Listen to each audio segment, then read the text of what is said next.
Hello guys, this is Hrithik Patel और આજનો આપણો ટોપિક છે 98% માસ્ટર પ્લાન કે બોર્ડની એક્ઝામમાં 98% કઈ રીતે લાવવા એવરેજ સ્ટુડન્ટને પણ. તો તમે કહેશો ભાઈ તે કહી દીધું મતલબ અમે માની લઈએ, એવું તો થઈ ના શકે. 98% એમ થોડા આવી જાય, તમે તો એમ 100 પણ કહી દો તો અમે થોડા માની જવાના, પરંતુ ના માનશો દેટ્સ ગુડ. બટ આપણી પાસે અહીંયા પૂરું એનું સોલ્યુશન છે કે કઈ રીતે હવેથી આજના દિવસથી, અથવા તો હું કહું છું જાન્યુઆરી માસને તમે છોડી દો, ફેબ્રુઆરી માસમાંથી તમે તૈયારી સ્ટાર્ટ કરો છો, પહેલાંથી તૈયારી સ્ટાર્ટ કરો છો, અથવા તો તમને ખાલી બુકનું નામ ખબર છે, ચેપ્ટરનું નામ ખબર છે, અંદર કંઈ ખબર જ નથી, અને હવેથી એટલે કે ફેબ્રુઆરી માસમાંથી તૈયારી સ્ટાર્ટ કરો છો તો પણ 98%, 95%, 99% તમે કઈ રીતે લાવી શકો છો તે દરેકની ચર્ચા આપણે અહીંયા કરવાના છીએ. તો વિડીયોના લાસ્ટ સુધી જરૂર બન્યા રહેજો. તો ચાલો મિત્રો વિડીયો સ્ટાર્ટ કરીએ. સૌપ્રથમ આપણે લખ્યું છે કે મેન વિષય લખ્યા છે maths, science and SST, social science studies. Okay, અને બે વિષય લીધા છે કે લેંગ્વેજ 1 એન્ડ બીજું 30 મિનિટ છે લેંગ્વેજ 1. સૌપ્રથમ મેથ્સ, આપણે મેથ્સના 15 ચેપ્ટર લઈએ છીએ કે 15 ચેપ્ટર છે મેથ્સમાં, બરોબર.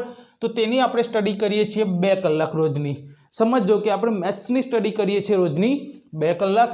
ત્યારબાદ સાયન્સમાં આપણે 13 ચેપ્ટર લીધા છે અને રોજની સ્ટડીઝ છે એની 1.5 અવર.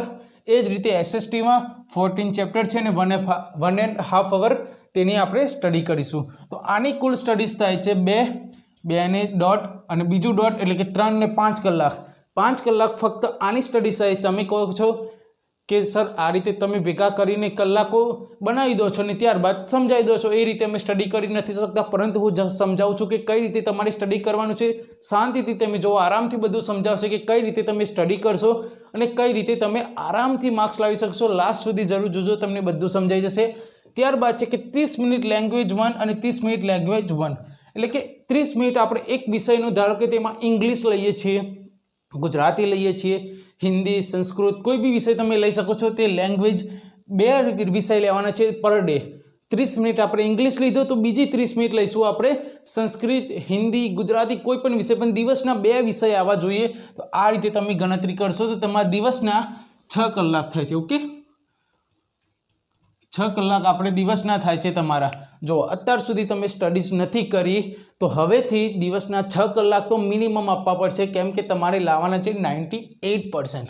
98% લાવવા તમે 6 કલાક તો દિવસની સ્ટડી કરી શકો છો. બીજા તમે વિડીયોઝ જોતા હશો અથવા બીજા ક્યાંકથી તમને જાણકારી મળતી છે તો તે તમને માસ્ટર પ્લાન અથવા તો તેમના પ્લાનમાં તમને બતાવતા હશે કે દિવસના 12 કલાક ભણો, 14 કલાક ભણો, 11 કલાક ભણો. આપણે એટલું બધું નથી કહેતા, નોર્મલ છે 6 કલાક તો આરામથી ભણી શકો છો. અને કઈ રીતે ભણવું, તો તમે આ 6 કલાકને 2 સેશનમાં ડિવાઈડ કરો. કેટલા?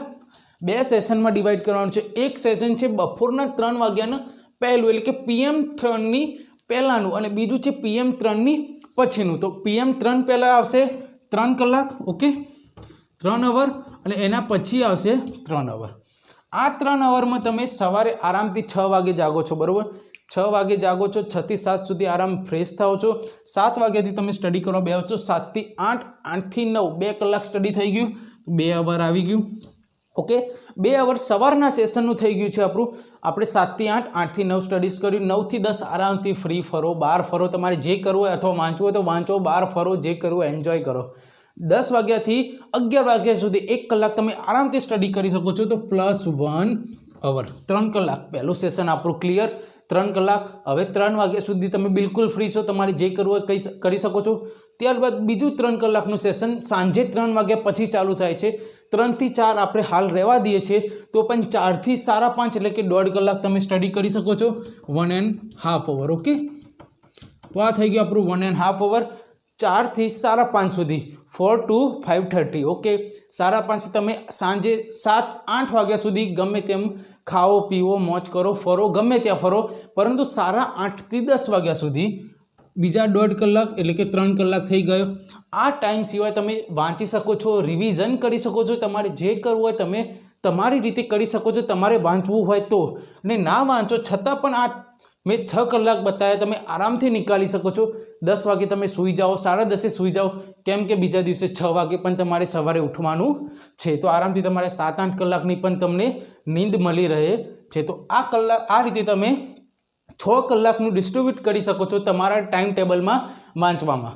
તો ચાલો આગળ જોઈએ. તમે આ 2 સેશન તમે ડિસ્ટ્રીબ્યુટ કરી દીધા. કઈ રીતે વાંચવું એ તમે અલગ અલગ પાડી દીધું, આસાન કરી દીધું. ત્યારબાદ છે કે હાઉ, મતલબ શું વાંચવું, શેમાંથી વાંચવું, કઈ રીતે વાંચવું.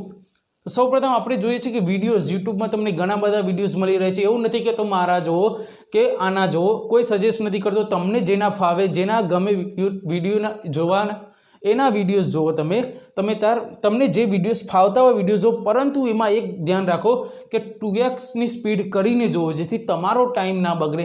તમે જ્યારે આખા ચેપ્ટરના રિવિઝન વિડીયોઝ જોતા હો છો ત્યારે તે વિડીયોઝ 1 કલાક એટલા લાંબા હોય છે.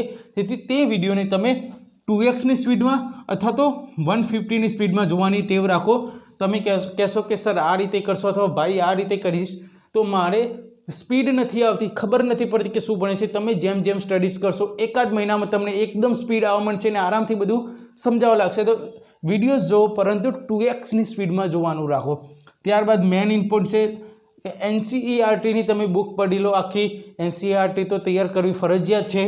ત્યારબાદ છે કે પ્રીવિયસ યર ક્વેશ્ચન તૈયાર કરવા જરૂરી છે. પ્રીવિયસ યર ક્વેશ્ચનમાંથી ઘણા બધા ક્વેશ્ચનો પૂછાતા હોય છે, તો તે તૈયાર કરવા આપણી માટે બહુ જ ઉપયોગી છે. ત્યારબાદ છે કે મોડલ પેપર, જે હમણાં મોડલ પેપર આવ્યું છે ગુજરાત સરકાર દ્વારા, તે તૈયાર કરો. તેમાંથી ઘણા બધા પ્રશ્નો આવવાના ચાન્સીસ રહેલા છે અને એ મોડલ પેપરનો વિડીયોઝ તમને ખબર નથી કે ક્યાંથી લાવવા મોડલ પેપર, અથવા તો ક્યાંથી અમને ખબર નથી કેવા છે, તો હું તમને આઈ બટનમાં લિંક આપી દઈશ તેનો વિડીયો, અથવા તો ડિસ્ક્રિપ્શનમાં તેના વિડીયોની લિંક આપી દઈશ, તો તેમાં જઈને તમે જોઈ શકો છો. ત્યારબાદ છે કે એક્ઝામ યોર સેલ્ફ. સૌથી મહત્વનો મુદ્દો છે, તમે કેટલા પાણીમાં છો એ આમાંથી ખબર પડે છે. તમે કહો છો કે સર મને બધું આવડી ગયું છે, ભાઈ મને બધું આવડી ગયું છે, હવે એક્ઝામ આવવા દે, એક્ઝામના દિવસે હું ફોડી લઈશ. પરંતુ તેવું થતું નથી. જ્યારે એક્ઝામમાં બેસીએ છીએ ત્યારે આપણને ખબર પડે છે કે આપણે કેટલા પાણીમાં છીએ. તો આ એક્ઝામ યોર સેલ્ફ બહુ જ ઇમ્પોર્ટન્ટ છે. 2 દિવસ અ વીક, અઠવાડિયામાં 2 દિવસ તમે પોતાનો ટેસ્ટ લો. અને કઈ રીતે લેશો તો પ્રીવિયસ યર ક્વેશ્ચનમાંથી લઈ શકો છો. મોડેલ પેપરનું જે પેપર છે એ તમે પોતાના માટે ટેસ્ટ કરી શકો છો, અથવા તો તમને બજારમાંથી ઘણા બધા પેપરના સેટો મળતા હોય છે, તેના દ્વારા પોતાની તમે મૂલ્યાંકન કરી શકો છો. એવું નથી કહેતો તમે કંઈ પણ પેપર લાવી શકો છો, કોઈ પણ પેપર લાવીને પોતાનું તમે મૂલ્યાંકન કરવા માટે ગમે તે કરી શકો છો. પરંતુ અઠવાડિયામાં 2 દિવસ તમે એવા રાખો જેમાંથી એક હશે મેન, એટલે કે 2 ટેસ્ટ આવશે અઠવાડિયામાં. તેમાં પહેલું ટેસ્ટ આવશે મેન વિષયનું, જેમાં મેથ્સ, સાયન્સ અને SST હશે. 3માંથી કોઈ પણ એક વિષયનું તમે લઈ શકો છો. અને બીજું આવશે લેંગ્વેજ, જેમાં ઇંગ્લિશ, ગુજરાતી, હિન્દી, સંસ્કૃત, આ 4 વિષયમાંથી તમે ગમે તે વિષયનું લઈ શકો છો. તો અઠવાડિયામાં 2 દિવસ 2 ટેસ્ટ આવશે. એક ટેસ્ટ આવશે મેન વિષયનો, મેથ્સ, સાયન્સ અને SST 3માંથી કોઈ પણ એક, અને બીજો ટેસ્ટ આવશે લેંગ્વેજનો, જેમાં તમે સોશિયલ સ્ટડીઝ નહીં, ઇંગ્લિશ, હિન્દી, સંસ્કૃત એન્ડ ગુજરાતી, આમાંથી તમે કોઈ પણનો લઈ શકો છો ટેસ્ટ. હવે આપણે જોઈએ છે કે how much time it will take. તમે આ બધી તૈયારી કરવા, બધા ચેપ્ટરની તૈયારી કરવા, આખી બુક તૈયારી કરવા તમારે કેટલો ટાઈમ જશે ને કેટલો ટાઈમ તમારે રિવિઝન માટે પાછળ વધવાનો છે, તમારી પાછળ કેટલો ટાઈમ બચશે. તો હાલ આપણે જોઈએ છીએ કે જાન્યુઆરી માસ પૂરો થઈ ગયો. ચલો જાન્યુઆરી પછીની વાત કરો તો ફેબ્રુઆરી, માર્ચ અને એપ્રિલ, આ 3 મંથ તમારી પાસે પૂરા છે. મે મહિનામાં તમારે આશરે લગભગ 4 તારીખે તમારી એક્ઝામ છે, હે ને? તો 3 મંથ તમારી પાસે છે. તેના ઉપરથી આપણે ટાઈમ જોઈએ છીએ તો મેથ્સ એવરેજ 3 ડે. એક ચેપ્ટર કરતાં તમારી પાસે 3 કલાક, એક ચેપ્ટર માટે તમારી પાસે 3 દિવસ આપેલા છે. 1 ચેપ્ટર 3 ડે, અને આપણે રોજના કેટલા છે? 2 કલાક છે, તો 2 અવર. ચલો એક ચેપ્ટર માટે 3 દિવસ 2 કલાક, એટલે 3 દૂને 6 કલાક. એક ચેપ્ટરના 6 કલાક મતલબ બહુ જ વધારે કહેવાય. આરામથી તૈયારી થઈ શકે છે. તો મેથ્સ માટે એવરેજ 3 ડે, 1 ચેપ્ટર, 15 ચેપ્ટર છે. એક ચેપ્ટરના 3 દિવસ, તો 15 ચેપ્ટરના 45 દિવસ, આરામથી કમ્પ્લીટ કોર્સ પૂરો. એ સેમ ડે સાયન્સની તૈયારી કરશો તમે, સેમ ડે થવાની છે. એવરેજ 3 ડે, 1 ચેપ્ટર, 39 ડેઝ, આરામથી complete clear. SST average 3 day, 1 chapter, 42 દિવસ, આરામથી કમ્પ્લીટ ક્લિયર. અને લેંગ્વેજ એવરેજ 45 ડેઝમાં બધા વિષય થઈ જાય છે. ગુજરાતીને એવા તો નાના વિષય આરામથી તમે કરી શકો છો. બધા વિષય તમે લેંગ્વેજના, જેમાં હિન્દી, સંસ્કૃત, ગુજરાતી અને ઇંગ્લિશ, આરામથી 45 દિવસમાં બધા કમ્પ્લીટલી ક્લિયર થઈ જાય છે.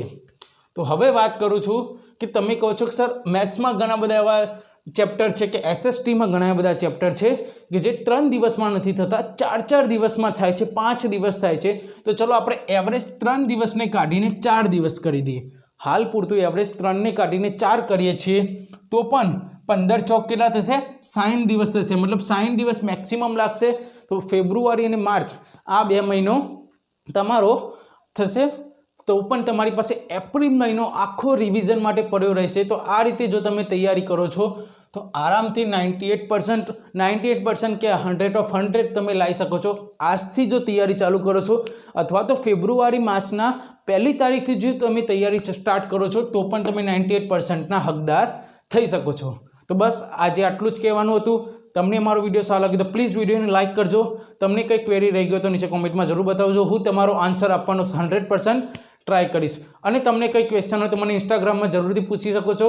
ચાઇલ્ડ ગુરુજી નામનું આઈડી હશે અથવા તો જોય પટેલમાં પણ તમે મને પૂછી શકો છો. તેની પણ આઈડી નીચે ડિસ્ક્રિપ્શનમાં આપેલી જશે, તો તેમાં જઈને તમે મને ફોલો કરી શકો છો. તો ચાલો મિત્રો, આપણે મળીશું હવે નેક્સ્ટ વિડીયોમાં. આવજો. જય હિન્દ અને જોતા રહેજો ચાઇલ્ડ ગુરુજી.